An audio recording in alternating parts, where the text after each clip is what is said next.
Good evening, everyone, and welcome to tonight's Town Hall with the Premier of Nova Scotia, Tim Houston. I'm Elise Hand. I'll be your moderator this evening, and for those who are joining for the first time, just a few things to go over before we get started. Earlier this evening, several Nova Scotians received an invitation to join the conversation by phone this evening, and those who have chosen to participate will have an opportunity to ask a question to the Premier directly tonight. If you are participating by phone and you would like to ask a question, please hit *3 to be added to the queue. And we are broadcasting live tonight from both the Nova Scotia Government Facebook page and our Nova Scotia Government YouTube channel. Everyone watching this evening will also have the opportunity to participate. And if you are watching us online, you can email your questions to nstownhall@novascotia.ca. That's nstownhall@novascotia.ca. All right, let's get things started. And for those on the phone, now is the time to hit *3 if you do have a question for Premier Houston. And before we move to our questions, let's check in with the Premier. So we'll turn it over to you, Premier. Go ahead. Thanks so much. Hey, folks. Looking forward to chatting tonight with you and taking some questions from you. If you'd like to ask me a question tonight, just press *3 on your phone, and we'll get through as many questions as we can. I'm looking forward to having some insightful questions and some frank discussion about some of the opportunities, but some of the issues that we're facing as a province. Nova Scotia has been on the national stage in a very positive way recently.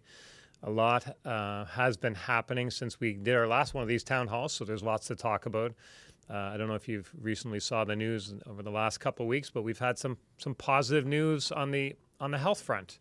The need a family practice list is now at 77,000 Nova Scotians. That's down from 150,000 people just over a year ago. So it's quite a significant drop. We actually have the highest attachment rate of citizens to primary healthcare providers in the country. And I don't even think there's another region that's even close, to be honest. But we're not done. We're not perfect, but we've come a long way, and sometimes it's okay to pause and recognize that as well. At the same time, we announced last month that our deficit, our provincial deficit, has grown to over $1 billion. That's a significant number. It's a very significant deficit. It turns out that providing healthcare to Nova Scotians and providing the level of services that Nova Scotians need and have a right to expect, it's expensive.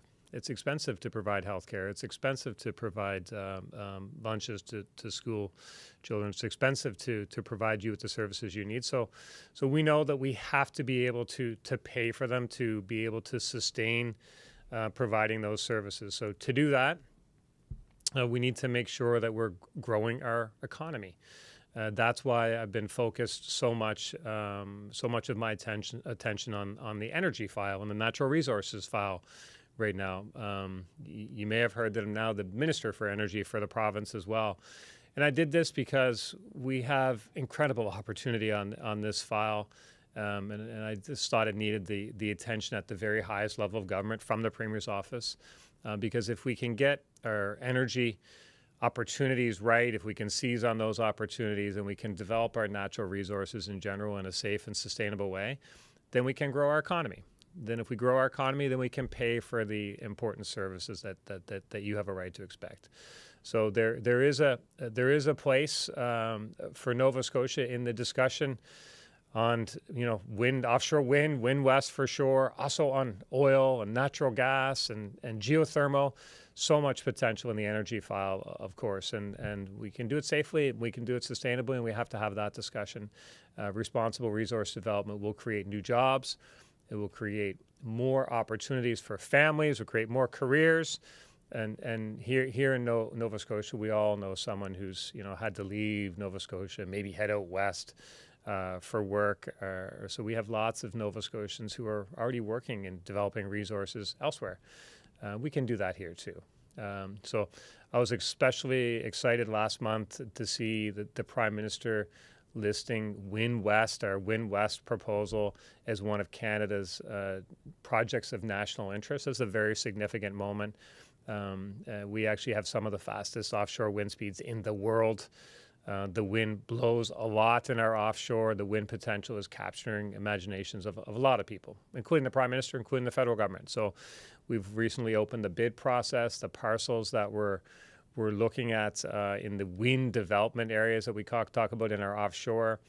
Just in those wind development areas alone that we've started with, we have the potential to generate up to 27% of all of Canada's energy needs. This is an incredible opportunity. It's really staggering numbers. But anyway, enough from me. I'm looking forward to hearing from you and hearing your questions, and happy to answer any questions about WindWest or natural resources or just really anything that's on your mind tonight, anything you want to talk about. If you have a question, please press *3 and look forward to chatting. Thanks so much, everyone. All right. Thanks so much, Premier. We are going to start with a phone question from Johnson in Dartmouth. It's regarding the NSLC. So Johnson, go ahead. Hey, thanks. I just wanted to know what the plans were for the American alcohol that the province currently owns and has paid for in the province. Thanks, Johnson. Thanks for asking the question. It's an important question. We're actually have, I think it's about $15 million worth of inventory in a warehouse. It's a big number for sure. We obviously took that off of our shelves and said we wouldn't purchase any more as a result of the tariff situation and the relationship that's going on between the United States and Canada. It's something that I've spoke to the Prime Minister about, saying, like, you guys are at the table trying to negotiate a deal. You have more information about what's happening than we do, but I'm happy to support the team that's there. And I've mentioned to the negotiating team, really, if it's helpful to you for Nova Scotia to keep that off the market, then we'll do that. If it's helpful for you for Nova Scotia to do something with it, we'll do that too. We want to be supportive as part of the Team Canada approach. So that's the discussions that are happening. But at the same time, it's a big number. And, lots of people have said to me, like, why don't you just sell that and just not purchase anymore? Why don't you sell it and earmark the proceeds for a specific purpose? People have mentioned water bombers or whatever the case may be. But so what I would say, Johnson, is we want to be supportive of the Team Canada approach. We don't want to try to do anything to upend those negotiations. But at the same time, it's a big number to Nova Scotia. So I suspect that in the next few weeks, we'll reach a decision on that and what happens to that and what might happen to the proceeds. But it's an important question, so thanks for asking. Thanks so much. And we'll continue on. Next, we'll hear from Martin. Martin is in Halifax, and Martin wants to talk about pipelines. Go ahead, Martin. Mr. Premier, how are you? I'm great, Martin. Thanks for tuning in. I think you're doing a great job. This took me by surprise, so I haven't got my research refreshed, but it seems to me that the Trans-Canada Pipeline ends in Ajax or somewhere in eastern Ontario, but it may push through to Montreal, I'm not sure. But it seems to me that we should have that pipeline coming all the way down through New Brunswick to Dartmouth, Nova Scotia, and a liquefied natural gas facility put there where those three refineries were that got closed down and shipped to Quebec. And I don't know why with our East Coast ice-free port, we couldn't operate a liquefied natural gas for Europe and elsewhere. So that's my comment for you. Thank you, Martin. This is a really timely and important discussion for sure.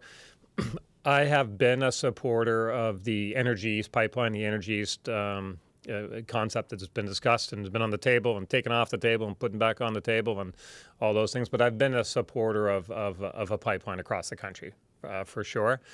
In the recent, I guess in the past years, we start to look at, what Nova Scotia can add to Canada's energy mix. As the Prime Minister talks about Canada being an energy superpower, and I absolutely agree with him. We can do that.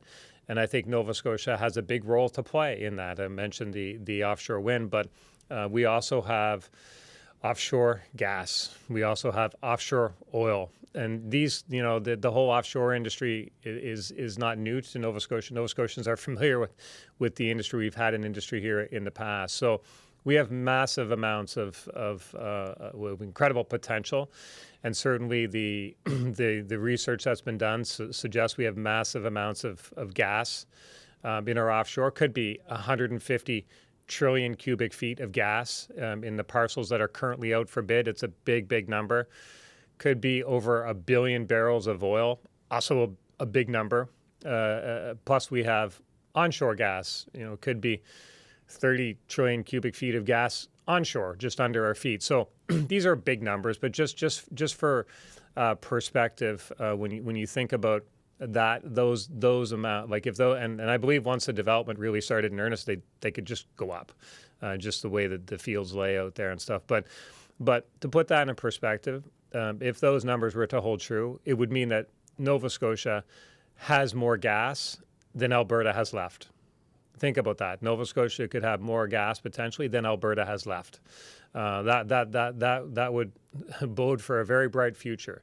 And the reason that is relevant for the question of a pipeline, because we also have a fully permitted LNG potential facility here in Nova Scotia. It's fully permitted. It's ready to go, but they would need the supply to support that building of that and to build that industry. But there's enough out there that we could have the facility right here. Or maybe that pipeline doesn't have to go from the west all the way east through Quebec and stuff. Maybe that pipeline could go from the offshore in Nova Scotia to New Brunswick. Maybe it could go the other direction. So I support Energy East because I support Canada, really leaning into every opportunity we have in the energy file. But as the world change, I don't know if you can get a pipeline through Quebec. If we do ours the way we develop the way we need to, then maybe we just get it from Nova Scotia to New Brunswick and go that way, or down into other markets. But long way of saying I support the industry and I'm a supporter of pipelines, but I'm a big proponent of Nova Scotia really reaching our own potential in this space. But thanks for the question, Martin, and it's a huge opportunity for our country, but it's a huge opportunity for Nova Scotia. Thanks very much, Martin. And reminder for those on the phones, if you are on the phone currently, now is the time to hit *3 if you do have a question for the Premier. We're going to go to Stephen next. Stephen has a question for you, Premier, on electricity sales.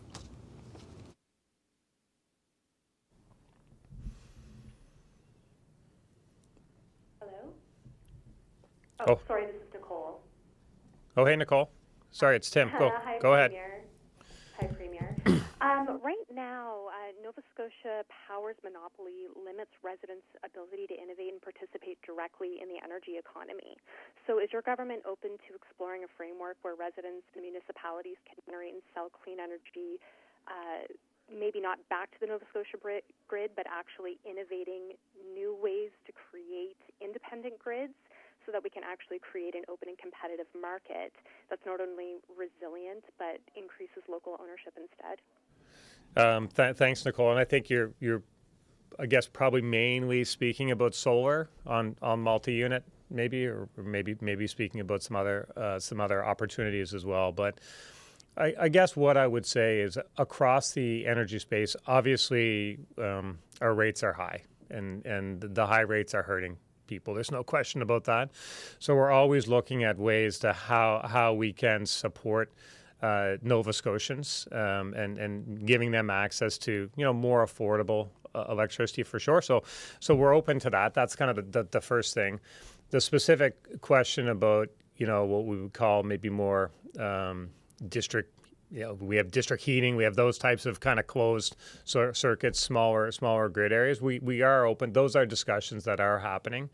I wouldn't say tonight that we have they've reached a full conclusion on that. But what I would say to you is that I personally am concerned about power rates, and I'm always looking for opportunities to support people and maybe provide some rate relief. But and that may be one of them. It is one that there's quite a bit of research on at the moment. But thank you for raising that, Nicole. Thanks so much again, Nicole, for that. Sheila's next, and Sheila has a question about diabetes. And you can go ahead with your question. Yes, hello, Premier. I was wondering what you could do to to protect diabetics on insulin, and they have no medical plans. Thanks, Sheila. And I know that certainly those living with diabetes, it can be a huge financial strain for sure. So last year we did announce more funding to assist Nova Scotians who are living with diabetes. We committed, I think, somewhere in the range of $7 million to help fund sensor-based glucose monitors and supplies. We also we've expanded some of the access points to some of the other Nova Scotia provincial insulin support programs as well. So. And I think the federal government also kind of came and layered on. We were kind of a first mover in that space, but I think the federal government may have layered on some stuff as well. So I take your point. We know it's a big issue. We want to be supportive. We are making strides towards being supportive. We're always looking for ways we can do a bit more, but we do understand that it's the cost can be pretty suffering, they're difficult for people. So thanks for raising that, Sheila. But I don't know if you're aware of the programs that might be there. But if you want a bit more information on those programs, maybe shoot an email to me at the premier@novascotia.ca, just premier@novascotia.ca, and we can make sure you have the information on the existing programs that are there. But I hope that helps, and thank you, Sheila, for that. Great. Thanks so much. Next, Premier, we have Sandy on the phone with a question about tidal power. And Sandy, you can go ahead. Yes, Mr. Houston. I would like to know why we have the highest tides in the world, and why we can't benefit from that for energy. It's thank you, Sandy. It's an opportunity for sure. And so, like, when I talk about Nova Scotia's potential to contribute to Canada being an energy superpower, tidal is certainly one of them. It's a young technology. We have the force area where we have some bursts there, where there's a lot of research happening. We've obviously had quite a bit of research in the past, and those highest tides you're talking about, they're pretty powerful. They've made quick work of some of the instances that have been out there to try and harness that, but I 100% think that in the future, hopefully the not too distant future, the technology will be ready to harness that. And when it is, other jurisdictions, they're pretty envious of the potential that we have with that resource there. So I think in the fullness of time, this would be a major asset for Nova Scotia.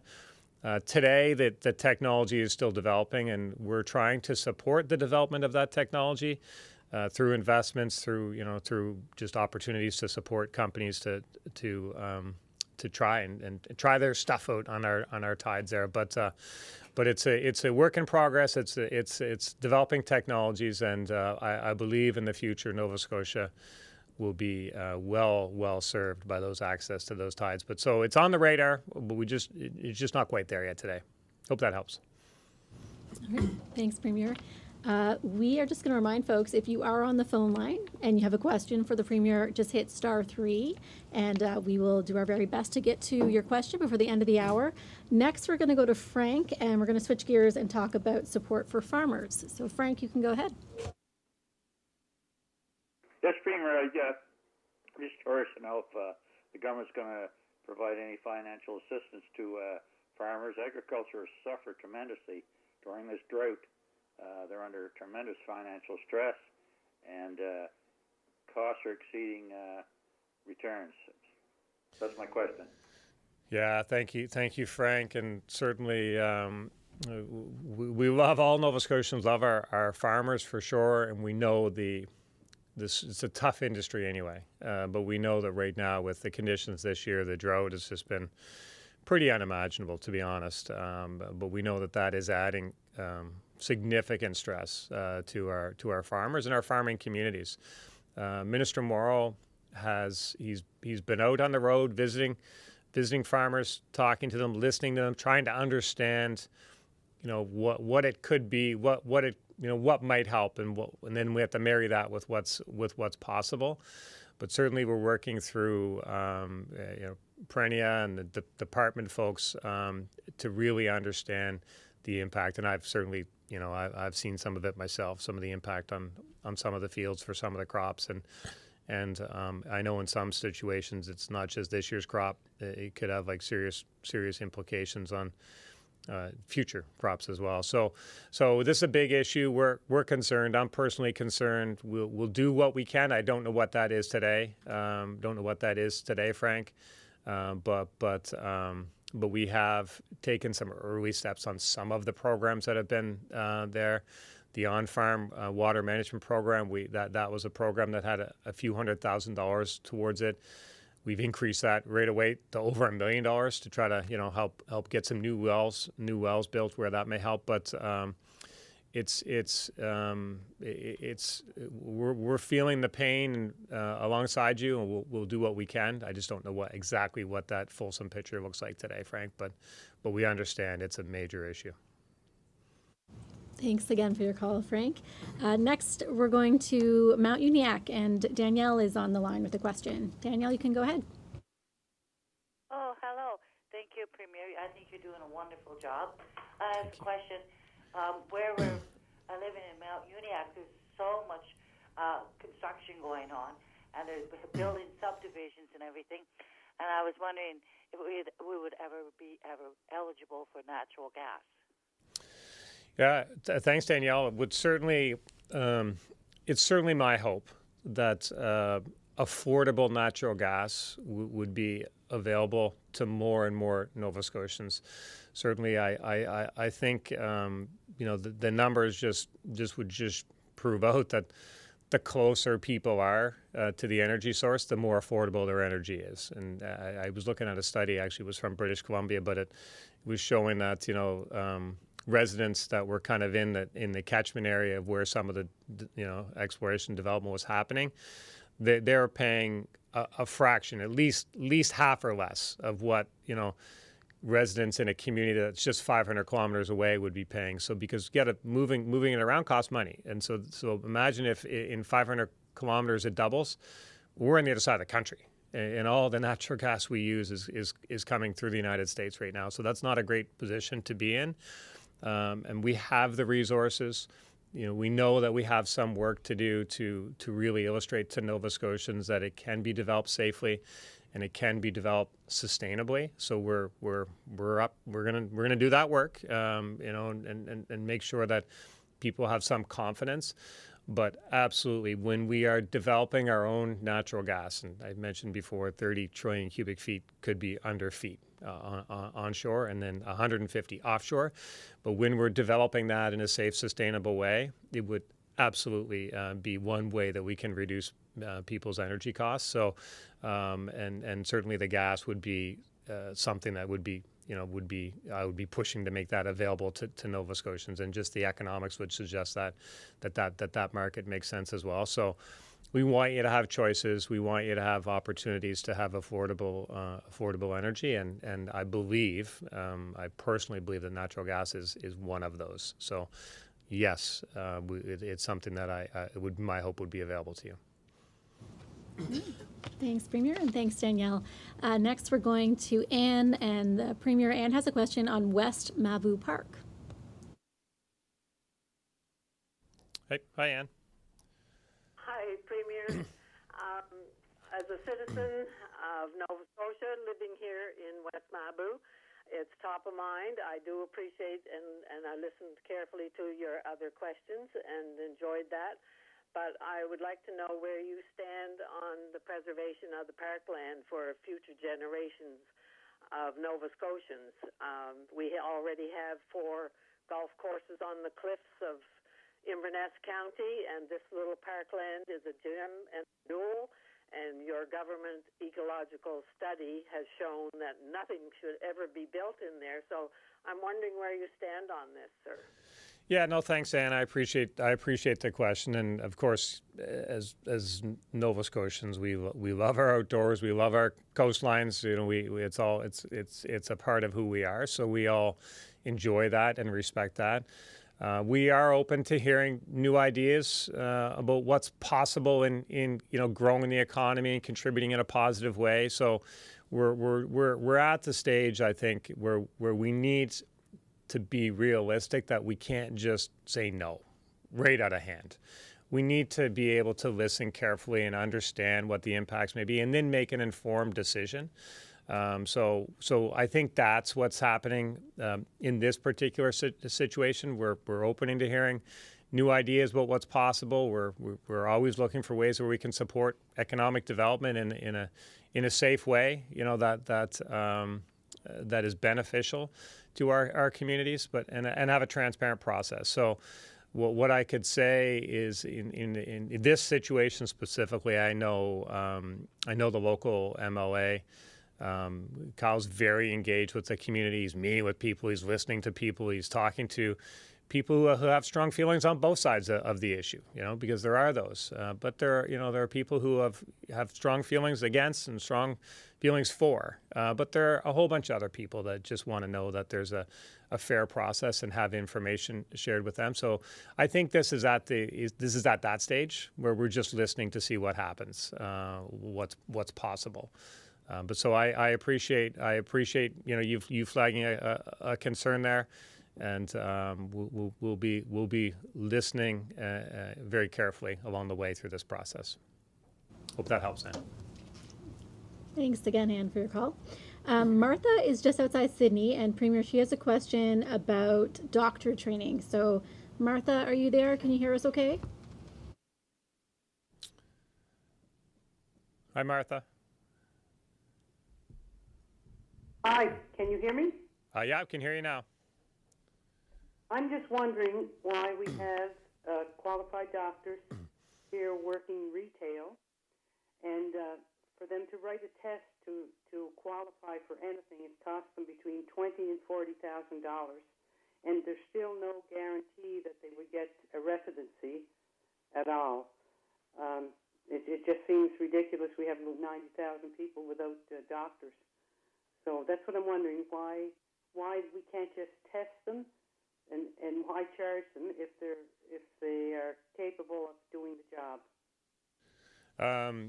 Thank you, Martha. I agree with you. I mean, it can take a long time for a doctor who's been trained in a foreign, a different country or a different jurisdiction, maybe practicing medicine in a different area. We call those foreign trained doctors. It can take a long time for them to get licensed in Nova Scotia, maybe up to a couple of years in some instances. So one of the things that I challenged our team here in Nova Scotia to say that's not good enough. We need to have a way to get to a yes, we'll license them, or a no, we won't license them in a much more efficient way. And out of that kind of challenge, I guess, came something called the PACE clinic. And this is a clinic where in 12 weeks or less, a doctor can have their competency assessed and they can be evaluated. And then, at the end or during that process, they'll either get a license or they won't get a license. But it's in weeks, not years. And so this Physician Assessment Center of Excellence, it is up and running in Nova Scotia. It actually just won an award last week from a American-Canadian think tank that looks at innovations in healthcare. This PACE clinic from Nova Scotia won an innovation award. So it's something that nationally and across North America is gaining recognition as a way to have an efficient way to credential doctors. So it's up and running in Nova Scotia. We've run the first cohort of I guess potential doctors through it. It's all family doctors, and I don't have it. Order of magnitude, this number is going to be right, but I think it was in the first cohort there was 5 people and 4 were licensed and 1 wasn't. But it's something like that. But we believe that over the course of the year, this could license anywhere between 35 and 40 doctors, new doctors for Nova Scotia. So I kind of look at the PACE Clinic as a medical school in its own right. You know, we have Dalhousie Medical School. We opened, of course, in your area, the Cape Breton Medical School. You know, a student going through medical school could be 5, 6, 7 years before you have a doctor. But with this PACE clinic, it could be just weeks, right? So it's part of the solution. It streamlines the credentialing process to make sure that doctors are up to our standard, up to our competencies, but gives them an efficient way to be licensed. And they told me just last week that there's it's not only is winning innovation awards and already delivering returns for Nova Scotians with licensed doctors already coming through that it's gaining recognition with doctors around the world. And I think there's over 200 applicants of people who were trying to get into the PACE clinic for the opportunity to go through that clinic and be assessed and maybe be licensed to practice medicine in Nova Scotia. So this is all coming out of that issue that you're talking about, that doctors here, but just want the chance. Well, PACE Clinic can maybe give them a chance to show their stuff. So it's part of the solution. It is part of the reason that our unattached, is some of the lowest in the country. Our attached is some of the highest in the country. It's part of that solution. But the PACE Clinic, I'm pretty proud of the work the team is doing on that, and it's a good positive thing. So, but thank you for flagging that for us, Martha. Thanks again, Martha. We have an email question, and just a reminder too for those on the phone, if you would like to talk to the Premier, we have about a half hour left with Premier Houston tonight. You have to hit *3 on your phone there, and we will get you connected with someone who can take your call, and hopefully you'll have time to talk to the Premier before our hour is up. We have an email question, Premier, from Christine, and Christine writes, I used to work offshore in Nova Scotia years ago in oil and gas, but had to move out west for years before recently finding a job back home. She wants to know, when is the offshore oil and gas industry going to start again? Well, thanks, Christine, and we're back. We're happy you're back here, and we want you to have a very rewarding career here in Nova Scotia working in the industry. We have, I believe, the reserves are there that we can grow a big industry here that will have a massively positive impact on our economy and therefore our communities and therefore Nova Scotians in general. So we're I've recently taken on the Minister of Energy title and the responsibilities, because I want to make sure that we're marketing the opportunity for companies to come and invest here in a very detailed, fulsome way. We want them to come here and invest. We want them to hire Nova Scotians. We want them to create jobs. So we're restarting it. We're taking bids now on a number of offshore parcels, and those parcels would have gas, and some would have oil, some would have both, and they're just waiting to be for that exploration to really start up, and then ultimately the development. So the bids are open now. And those bids, of course, would go through the regulator. That's the Canada Nova Scotia Offshore Energy Regulator. The regulator is an independent body. They would receive those bids, they would assess those bids, and then they would make recommendations to the province and jointly to the province and to the federal government on which bids should be accepted and which bids should go forward. So we're hoping for a successful bid process. It's why we're actively marketing and making sure that companies know that we want them here to operate in our offshore. That bid call process was opened on July 7th, so it is active now, and it will go into the new year. But certainly, Christine, we're generating the interest. I believe the interest is there, and I believe we can have certainly we're hoping for a successful bid process, and then we're hoping that those, the terms of those bids would dictate that those companies would start investing money and growing and contributing in pretty short order. So the offshore stuff, we're pushing hard for sure to build that industry. We need that industry to be successful in Nova Scotia. So thank you for moving back home here, and we want to make sure we do our part to make sure that you have a successful, rewarding career here. But appreciate the question. Thanks again, Christine. Next, we'll go to Greg in Lower Sackville, who has a question about energy projects. Greg. Hi, Premier Houston. Thank you for taking my call. Kind of a two-part question. My first part is regarding offshore oil, natural gas, as well as the Wind West project. What are we looking at as far as a timeline, as far as a payoff for that? And I think this is great, developing these resources. And my second question is, I'm assuming that it's going to be a little bit down the road. What do we do about the $1 billion deficit that you would mention at the start of the call in the meantime, until we start seeing the fruits from our investments? This is the reason my hair is gray, Greg, to be honest. I mean, but we know that, we came into government in 2021. We know that we were behind the eight ball in so many ways. We had to invest in people, had to invest in healthcare, had to invest in infrastructure, just a lot of things that people had looked away from. So we won't look away. So we're investing in Nova Scotians. And I do believe that when you make the right investments, they pay off. So I think I'm not upset about the investments we've made in Nova Scotians, and Nova Scotians have a right to expect that. So we have the deficit. We're looking to grow our economy because the alternatives are you cut services, you spend less. We've seen a lot of that in Nova Scotia. It's how we got here, right? So we don't want to have to cut. We want to continue to provide the level of services that Nova Scotians have a right to expect. So if we want to do that, then we have to grow the economy. That means we need more revenue. We got to get more money in the door. And so we can do that through our natural resources that we have. We opened up recently, we approved recently the first mine in Nova Scotia that's been approved in almost 13 years. Think about that. Nothing was happening, but there's been one approved, and we'll continue to work through those files. And on the energy space, you're right. Some of the stuff is a little longer term.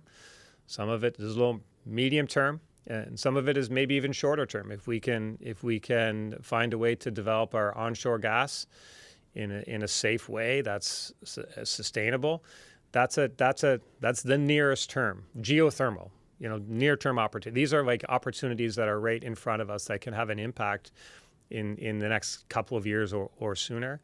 The wind project, the offshore wind, the Wind West project. This is a massive. This would be, over $10 billion in investment in transmission just in the lines to move that energy around, tens of billions of dollars to build out the generation offshore. These are massive investments, but the impact starts as soon as that money starts to be spent. So we could see those investments start to happen over the next couple of years. The energy flowing, that could be 5 years, 7 years, 10 years.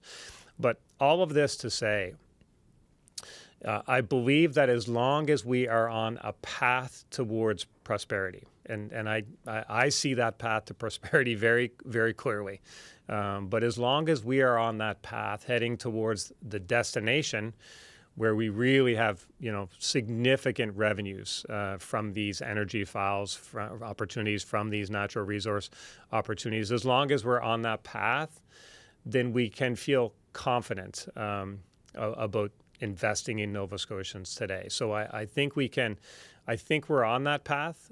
I often say that for a premier that's staring down a $1 billion deficit, I am remarkably optimistic about the future because I see that path to prosperity. We just need to continue to move along that path, and I think we're making some pretty impressive progress in a very short period of time. And I think industry will come and invest, and all of that stuff will start to move the needle towards removing that deficit. And I think that deficit can be removed certainly in the next 10 years, 10, 15 years. But as long as we're on that path, and we can have some confidence as we move forward. But it's a great question. I really appreciate you asking it, Greg. Thanks again, Greg. Christine is next. Christine has a question on the education system and the labor market. Christine, you can go ahead. Hi, Premier. Both in public and higher education, your government approach has been relegating education initiatives to align with current labor market needs.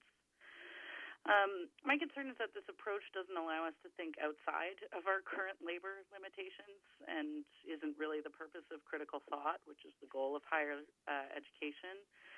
So my question is, why cut programs and education funding if they don't meet labor markets, when that will limit our abilities to think beyond what we can do with our current labor markets and constrain knowledge and teaching to what already exists? No, thanks, Christine. This is it's a fair question. It's a good question. I mean, we're trying to find the balance. So we're talking about post-secondary education. Our post-secondary institutions, provide incredible value to our province. You just look at some of the communities that they're in, and you can see the value. So they provide value. So first off, we haven't cut any programs. We've asked the post-secondary institutions to do their own assessments of the programs they're providing, and there's a number of examples of pretty significant amounts of money that are invested in certain programs that maybe have one student or two students, or so we've asked the institutions to just look at your value proposition, look what you're offering, and make some assessments. Everybody's feeling the pinch. We have $1 billion deficit. These universities are feeling the pinch as well, especially with some of the changes around foreign students, for sure. Students are feeling the pinch because their tuitions are high. Families are feeling the pinch because they want their students to have their family members to have opportunities, right? So everybody has a role to play. Everybody needs to be accountable. So I just want it to be clear: we haven't cut any programs. We haven't cut any funding, certainly that I'm aware of. We have asked the institutions to take a hard look at what they're doing too, and make sure that they continue to provide that they're providing value across the spectrums. They have in the past, they do today, and I'm sure they will in the future. But it's a time for everyone to look in the mirror and ask, what are we doing and how are we doing it? And I think that's fair, and we'll just continue to ask them to do that. But I appreciate you raising that tonight, Christine. All right, thanks so much. Next, we are headed to Bear River, Nova Scotia. Robert has a question on natural gas exploration. Robert, go ahead. Yes, Premier. Just one of my main concerns, I'm listening to the progress you're making in energy, offshore, wind, and well drilling for oil and gas. Well, these are all fine. One question I have concerns fracking, which I lived with in Ontario, and I really, really would like to know where you stand on it. It seems like a very unsafe program. Thank you. No, thank you, Robert. And certainly, look, you're not alone. People have concerns for sure, and some of those concerns are well founded. Some of them aren't, to be honest. But there's things that people are experiencing, and we need to address that. So, I guess what I would say is there's a pretty wide range of methodologies under that one word of fracking. There's different, there's good operators, there's bad operators, bad actors, good actors, different methodologies. Technology has changed a lot. Geology is different. Our geology is different than maybe some other areas. So these are all factors. And right now, I said the number before that there could be up to 30 trillion cubic feet of gas under our feet. There could be enough natural gas under our feet to provide for Nova Scotians' needs for 200 years. These are significant numbers, significant opportunities. And meanwhile, while that is there, every bit of natural gas we use in this province is imported, and it all comes from the United States, through the United States at least. So here's a potential opportunity. I think we owe it to ourselves to have the discussion, to understand what is possible and do a bit of research. So I understand the concern. I am also a Nova Scotian. I care about the water. I care about the air. I care about the air. I care about all these things. My family's here. I care about all of these things. I'm not. We don't want to be reckless about these things. So we want to make sure that as if and when, if we start to move forward to understand what is possible, we'll do the homework, we'll do the research to look at the new technologies, to understand the impacts on things, and then if we can do it safely and sustainably, then we can move forward at that time. But the sentiment you're expressing, you're not alone. I understand Nova Scotians are anxious about that, and I understand my responsibility to respect that anxiousness. I share it in many ways, but certainly to be able to speak to it. And what I would say is we'll make sure that we get the information, full, accurate information, and we'll have that discussion with Nova Scotians at that time. It's just too big of an opportunity to just dismiss it out of hand and say, we're not going to talk about that. We're not going to look at that. We don't care. We're not going to do it. We're just not in that position to do that. We owe it to ourselves to understand it. So I appreciate you flagging your concern on that. And as I say, these are things that I go through my mind as well. So thank you, Robert, for reaching out. Okay, next we're going to Bedford and to David, and Premier David has a question about green hydrogen. Yeah, the Everwind project is huge, number of people employed and everything, and I understand the Point Tupper production facility will be in 2026 if it happens. Whether to go ahead or not. I'm just wondering if you can make any comments about the possibility that it may go ahead, or is it just more of nothing? No, thank you, David. And this is Everwind is a real company, a real opportunity. There's been significant investment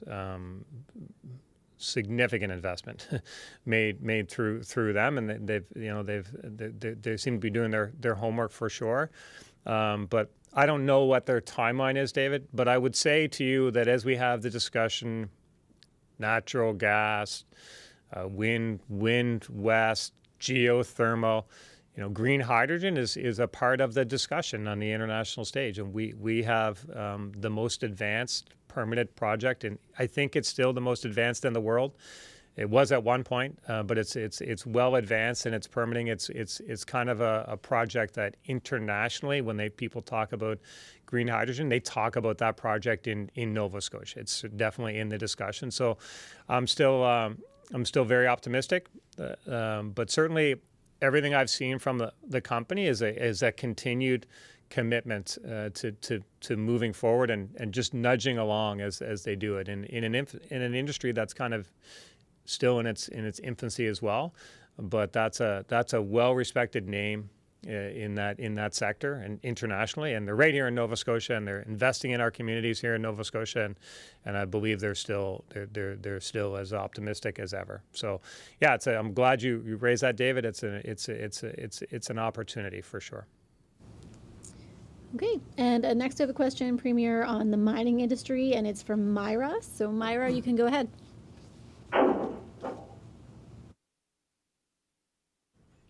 Hello, Premier.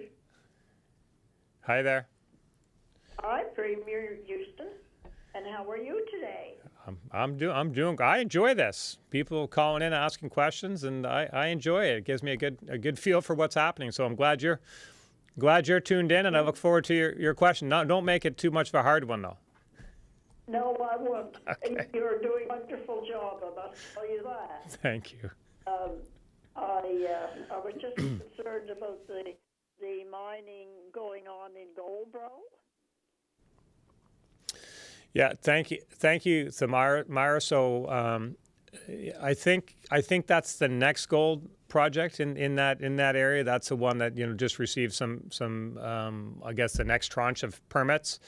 It's the first mining permit we've had approved in Nova Scotia in I think I said 13 years. It's a long time, but look, here's what I would say in general is you know, our natural resources, we are blessed with natural resources. We are blessed with resources that other jurisdictions are very envious of. They wish they had some of the opportunities we have in wind, some of the opportunities, you know, that we have in the oil and gas potential, and in also critical minerals and gold and others as well. So, but my commitment, Myra, to you and to Nova Scotians is we'll constantly make sure that what we are advancing is based on science, is been shown to be safe, has been shown to be sustainable, so we can move forward as a province in a safe, sustainable way.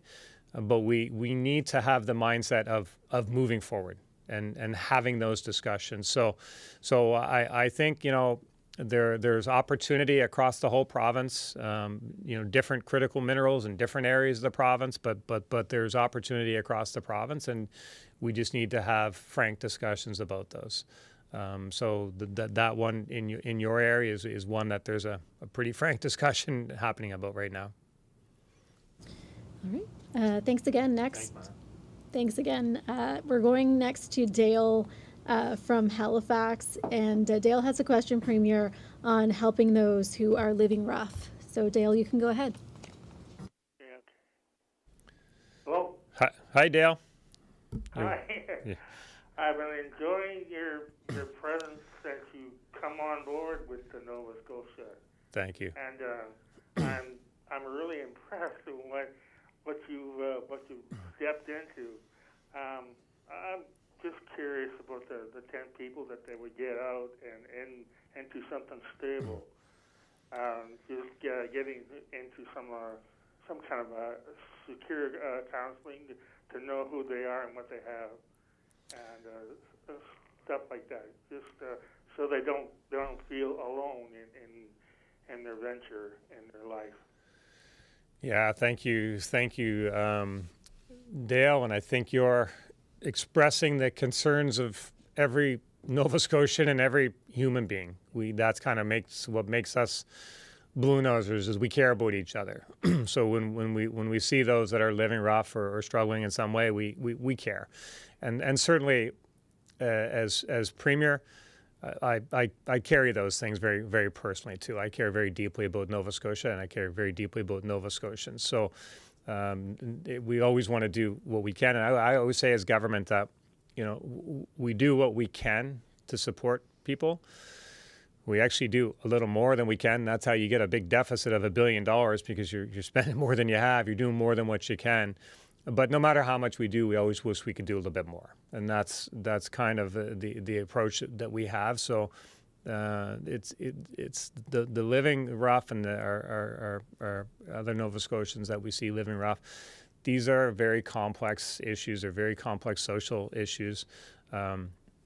Since we formed government in 2021, we've invested hundreds of millions of dollars to try to create more shelter space for Nova Scotians.